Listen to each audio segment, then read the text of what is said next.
নমস্কার বন্ধুরা, আমি বিথি। আমার কিচেনে আপনাদের সবাইকে সুস্বাগত। আজ আমি একটি রেসিপি নিয়ে আবার চলে এসেছি। সেটি অনুষ্ঠান বাড়ির মতো ঝরঝরে ফ্রাইড রাইস। অনুষ্ঠান বাড়িতে যেভাবে ফ্রাইড রাইস ঝরঝরে হয় সেভাবেই আমি করে দেখাবো। তার জন্য আমি একটা কড়াতে পরিমাণ মতো জল নিয়েছি। এবার আমি এই জলের মধ্যে একটু লবণ, কয়েকটা এলাচ, একটু দারচিনি, দুটো তেজপাতা দিয়ে জলটাকে ফুটতে দেব। 4-5টা লবঙ্গ এর মধ্যে দিয়ে দিয়েছি। এবার আমি জলটাকে এভাবে মিনিট 5 হাই ফ্লেমে রেখে জলটাকে ফোটাবো। তার জন্য আমি একটা ঢাকা দিয়ে রাখবো যাতে জলটা তাড়াতাড়ি ফুটে ওঠে। জলটা আমার দেখুন ফুটে উঠেছে। এবার আমি 200 গ্রামের মতো বাসমতি চাল আগের থেকে ভিজিয়ে রেখেছিলাম। খুব ভালো করে আমি 3-4 বার সেটাকে ওয়াশ করে আমি ভিজিয়ে রেখেছিলাম 2 ঘন্টার মতো। সেটা আমি দিয়ে এবার ভাতটাকে ঝরঝরে তৈরি করব। এর জন্য আমি ভাতটা যাতে ঝরঝরে হয় আমি একটু পাতিলেবুর রস দিয়েছি আর একটু আমি রিফাইন অয়েল দিয়ে নিয়েছি। এতে কি হবে, ভাতটা সাদাও হবে আর খুব সুন্দর ঝরঝরে হবে। আমি আবার ঢাকা দিয়ে দেব। এভাবে আমি কিছুক্ষণ বাদে বাদে দেখে নেব। ভাতটা মোটামুটি আমার 90%-এর মতো সেদ্ধ হলে তারপর আমি এটাকে ঝরিয়ে নেব। আমি একটা ছাঁকনির সাহায্যে এবার ভাতটাকে তুলে নেব। এবার আমার ভাতটা দেখুন 90%-এর মতো সেদ্ধ হয়ে গেছে। ভাতটাকে এবার তুলে নেব। আমি একটা প্লেটের মধ্যে ভাতটাকে এভাবে ছড়িয়ে দেব। তারপর ভাতটা ঠান্ডা হয়ে গেলে আমি মেন প্রিপারেশনে আসব।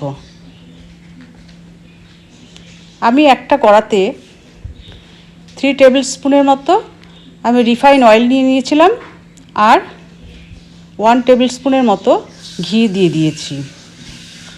এর মধ্যে আমি গোটা গরম মশলা, তেজপাতা দিয়ে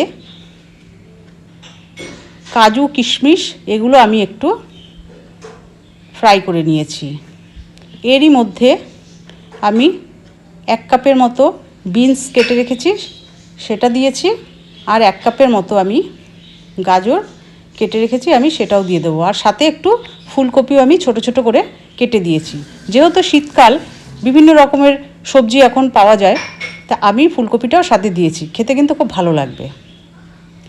তা সবজিগুলো মোটামুটি ভাজা হয়ে যাবে ভালো মতো। আমি এগুলোকে খুব সুন্দর করে ভেজে নেব। আপনারা চাইলে কাজু কিশমিশটা ভেজে আলাদা করে তুলেও রেখে দিতে পারেন। তা আমি একসাথেই করে নিচ্ছি, খুব একটা অসুবিধা হবে না। তার সাথে আমি পরিমাণ মতন লবণ দিয়ে দিচ্ছি। এভাবে আমি 5-6 মিনিট সবজিগুলোকে ভেজে নেব। সবজিগুলো যখন একটু কালার চেঞ্জ হয়ে যাবে, মোটামুটি সেদ্ধ হয়ে এসছে, আমি এবার ভাতগুলোকে দিয়ে দেব। দেখুন বন্ধুরা কি সুন্দর একদম ঝরঝরে অনুষ্ঠান বাড়ির মতো ভাতটা কিন্তু হয়েছে। এবার আমি সবজিগুলোর সাথে খুব ভালো করে নাড়াচাড়া করে নেব। সাথে আমি গোলমরিচের গুঁড়ো দিয়ে নিয়েছি আর পরিমাণ মতো মিষ্টি দিয়ে নেব। মিষ্টিটা আপনাদের নিজেদের ইচ্ছে মতোই দিয়ে নেবেন। আর সবজিগুলোও কিন্তু তাই, আপনারা যেরকম চাইবেন সেভাবেই দিয়ে নিতে পারেন, কম বেশি কোনো অসুবিধে নেই। এভাবে আমি সমস্ত সবজিগুলোকে দিয়ে আবার আমি পরে একটু ঘি দিয়ে নিয়েছি। তাহলে কি হয়, পরের দিকে ঘিটা দিলে গন্ধটা কিন্তু আরও সুন্দর হয়। তা আমি প্রথমেও ঘি দিয়েছি, আবার মাঝেও আমি ঘি দিয়ে নিয়েছি, তাতে স্বাদটা অনেক বেশি ভালো লাগে। আমি এবার গ্যাস অফ করে দেব। আমার রান্নাটা হয়ে গেছে। এবার আমার সার্ভ করার পালা।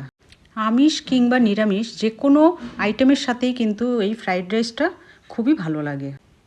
আমার আজকের রেসিপিটি আপনাদের কেমন লাগলো কমেন্টে জানাবেন। আর যদি নতুন বন্ধু হয়ে থাকেন তাহলে চ্যানেলটিকে সাবস্ক্রাইব করার অনুরোধ রইল। পাশে থাকা বেল আইকনটিকে প্রেস করবেন, যাতে আমার নিত্য নতুন কোনো রেসিপি আপলোড করলে আপনাদের কাছে তা খুব তাড়াতাড়ি পৌঁছে যায়।